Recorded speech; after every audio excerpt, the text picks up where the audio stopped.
I had exactly $43 in my account on a Tuesday afternoon, and rent was due Friday. Not $43 after bills, $43 total. Everything. That was it.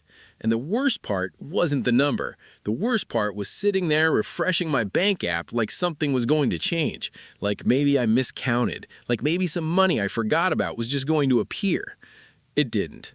I closed the app, opened Instagram, and watched 3 different people I went to school with post about their new cars, their gym memberships, their weekend trips. And I sat there in my apartment, which I was about to not be able to afford, feeling like I had fundamentally failed at being a person. If you've ever had a moment like that, this video is for you, because I want to tell you some things about being broke in your 20s that nobody ever told me, and some of them are going to surprise you. Let's start with the one that took me the longest to understand. Being broke in your 20s is not the problem everyone pretends it is.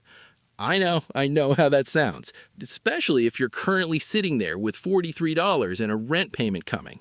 But stay with me. The financial stress is real. I'm not minimizing that. Lying awake at 2 a.m., running numbers in your head, saying no to things you want to do, the quiet shame of checking your account before you agree to go anywhere, that's real and it's genuinely hard. But the actual danger of being broke in your 20s isn't the broke part.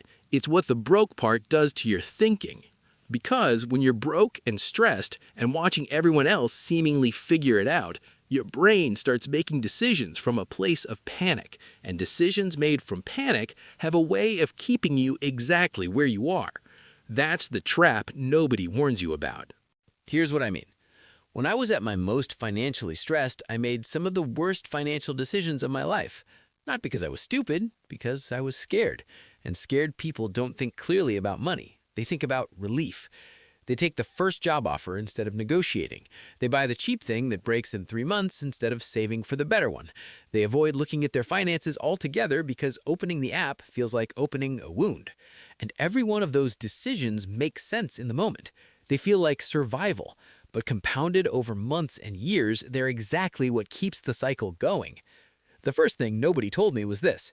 Being broke is partly a circumstance, but staying broke is almost always a mindset. Not in the toxic positivity, just believe in yourself way. In the very practical, very unglamorous way, where the thoughts you're thinking about money right now are actively shaping every decision you make about it. Let me give you the second thing nobody told me.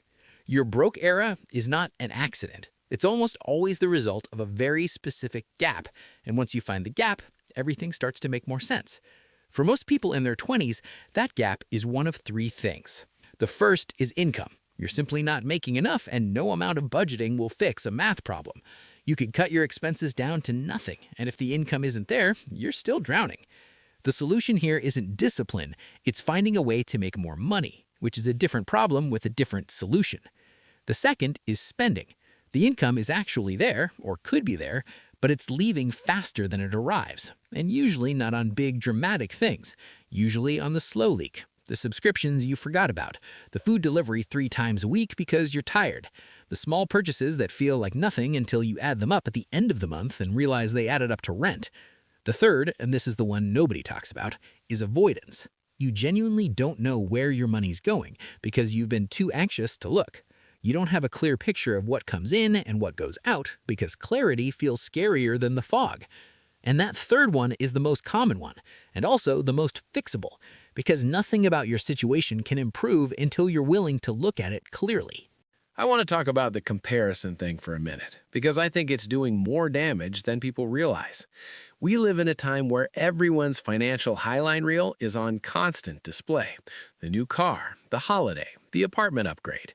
And your brain, which again is not built for social media, takes all of that in and uses it as evidence that you're behind. Here's what you're not seeing. You're not seeing the credit card debt behind the holiday. You're not seeing the parents who helped with the deposit. You're not seeing the person who makes twice what you make but saves nothing and is 1 bad month away from exactly where you are. You're comparing your internal reality to everyone else's external performance, and that comparison is making you feel like a failure in a race you don't even have accurate information about. I'm not saying this to make you feel better in a fake way. I'm saying it because the comparison is genuinely distorting your perception of how far behind you actually are, and it's making you more likely to make desperate decisions to try and close a gap that might not be as big as you think. But here's the thing, and this is where it gets real. There's a version of being broke in your 20s that is genuinely temporary, a phase, something you move through and look back on later as the thing that made you sharp with money. And there's a version that compounds, that becomes your 30s and then your 40s. The difference between those two paths is almost never income level. I've known people who made serious money in their 20s and were still financially nowhere by 35 because they never dealt with the thinking underneath the spending. And I've known people who were genuinely broke, like sleeping on a friend's couch broke, who turned it around completely within a few years because they got brutally honest with themselves about what was actually going on. The difference is awareness and willingness, not talent, not luck, not the right opportunity showing up. Now, I want to give you the thing that actually helped me. Not a budgeting app, not a YouTube course on passive income. Something more basic than all of that. I wrote down every single thing I spent money on for 30 days. Not to judge it, just to see it. That's it. That was the whole exercise. And at the end of 30 days, I had a picture of my financial life that was more honest than anything I'd ever looked at. I could see exactly where the money was going. I could see the patterns. I could see the things I was spending on that genuinely mattered to me and the things I was spending on out of boredom or habit or stress. And from that picture, the obvious cuts made themselves. I didn't need someone to tell me what to stop spending on. I could see it clearly. And when you could see something clearly, you could actually make a decision about it. That's the starting point. Not a 5-year financial plan, not an investment strategy, just look at what's actually happening with clear eyes, because you cannot fix what you refuse to see. The other thing I want to say is about shame, because I think shame around money is one of the most underrated reasons people stay stuck. There's this idea, and nobody says it out loud, but everyone kind of believes it, that being broke is a moral failing. Like financially struggling means you're lazy or irresponsible or you made bad choices. Sometimes that's partly true, but mostly it isn't. Mostly people are broke in their 20s because they were never taught anything real about money. They entered adulthood with zero financial literacy, and then they got handed adult responsibilities with absolutely no preparation for them.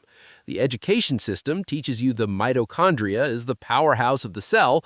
It does not teach you how a credit card actually works, what compound interest does to debt over time, how to negotiate a salary, or why a savings rate matters more than an income level. That's not a personal failure, that's a gap in how we prepare people for the actual challenges of adult life. So if you're carrying shame about where you are financially, and most people are, they just don't admit it, I want you to consider putting that down. Not so you can let yourself off the hook, but because shame is a terrible fuel for change. It keeps you frozen. It makes you avoid looking at the thing you most need to look at. Accountability without shame is what actually moves the needle. Last thing, and this is important. Being broke right now is not your identity. It is a temporary financial position that can change.